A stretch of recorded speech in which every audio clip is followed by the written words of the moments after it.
Bonsoir à tous, on démarre ce journal du Mercato à Monaco. La SM doit et veut dégraisser cet été et aurait notamment trouvé preneur pour Keita Baldé. En effet, selon nos informations, Valence serait très intéressé. Seul petit que le club espagnol doit lui aussi se séparer de quelques indésirables cet été avant de pouvoir recruter. Dans le sens des arrivées, le club du Rocher aime beaucoup le profil de Weston McKennie. Le milieu de terrain de Schalke 04 est convoité par plusieurs gros clubs européens comme Liverpool ou Everton. Kovac verrait en lui le profil type du joueur qu'il peut aider à exploser. Son club en demanderait au moins 20 millions d'euros. Du côté de Paris, Thiago Silva a été prolongé pour quelques semaines, le temps de participer à la Champions League. Et le principal intéressé n'a pas perdu l'espoir d'une vraie prolongation pour une saison ou plus. Je suis super tranquille dans la tête à ce niveau-là, j'essaye de penser aux choses que je dois faire, atteindre les objectifs de l'équipe. Après, ça ne dépend pas de moi, cela va dépendre du club, a avoué le Brésilien. Réponse dans quelques jours. Autre joueur du PSG mais qui lui a refusé toute prolongation pour la Ligue des Champions, c'est Edinson Cavani. L'Uruguayen continue de faire parler de lui au Portugal et n'a jamais été aussi proche de signer à Benfica. D'après la presse locale, un accord aurait été trouvé entre l'attaquant et le club, après des négociations concernant le salaire du joueur notamment. Jorge Jesus, le coach de Benfica, a même commenté l'information. Le président est en train de tout faire pour que cela se concrétise, a-t-il affirmé, avouant au passage que cela n'allait pas être facile financièrement. Affaire à suivre.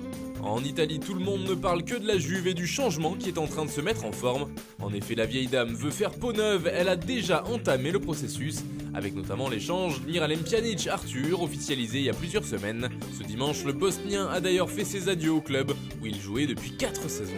La Juventus ne s'est pas arrêtée en si bon chemin dans cette quête de renouveau. Après le limogeage de Maurizio Sarri annoncé hier, le club turinois a déjà annoncé le futur coach. Il s'agit d'Andrea Pirlo sans grande expérience à haut niveau et qui venait d'être nommé entraîneur de l'équipe U23 de la Juve.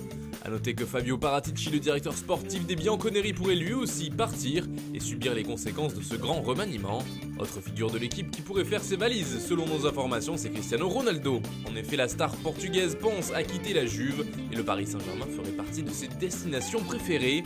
D'après nos informations, Leonardo et Jorge Mendes, agents du joueur, ont déjà commencé à discuter. Gonzalo Higuain, lui, est aussi sur le départ, mais là c'est surtout une volonté de son club. La vieille dame cherche comment le remplacer et plusieurs noms figurent dans cette shortlist. Edin Dzeko, qui devrait quitter la Roma, est évoqué, mais Arkadiusz Milik du Napoli et Raúl Jiménez de Wolverhampton tiendraient la corde. D'autres noms sont également sortis dans la presse, tels que celui d'Alexandre Lacazette, dont l'avenir à Arsenal semble s'assombrir. Et puis il y a aussi Duvan Zapata, auteur d'une bonne saison avec l'Atalanta.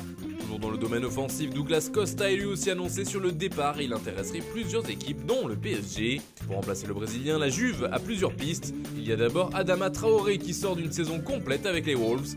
Des joueurs de Serie A sont aussi suivis par le club de Turin, à l'image de Nicolo Zaniolo de l'AS Roma ou de Federico Chiesa de la Fiorentina, devenu un serpent de mer depuis plusieurs mercatos à la Juve.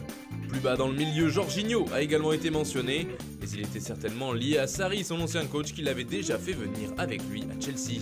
Enfin, la Juventus suit de près le jeune Facundo Pellistri, 18 ans, qui évolue à Peñarol en Uruguay. Mais la concurrence sera rude sur ce dossier puisque les deux équipes de Manchester et l'Olympique lyonnais seraient également sur les rangs pour le faire venir. Le LOSC a officialisé le transfert d'Angel Gomez en fin de contrat avec Manchester United, où il avait refusé de prolonger, et il signe donc avec Lille, avant d'être prêté à Boavista, le club filial. En fin de contrat justement à Boavista, le gardien Elton Leite, 29 ans, a signé un contrat de 5 saisons à Benfica. Pedro quitte Chelsea, il a officialisé sur ses réseaux sociaux son départ ce dimanche. L'international espagnol devrait s'engager libre de tout contrat du côté de la Roma. D'ailleurs, le Brésilien Willian a fait de même et a annoncé qu'il quittait les Blues, lui qui est annoncé du côté d'Arsenal la saison prochaine. Enfin, Carlos Tevez a signé une prolongation d'une saison avec son club formateur Boca Juniors. Le voilà désormais lié jusqu'en 2021 avec le club argentin. Voilà, c'est tout pour aujourd'hui. Bonne soirée à tous et rendez-vous demain pour de nouvelles informations sur le Mercato.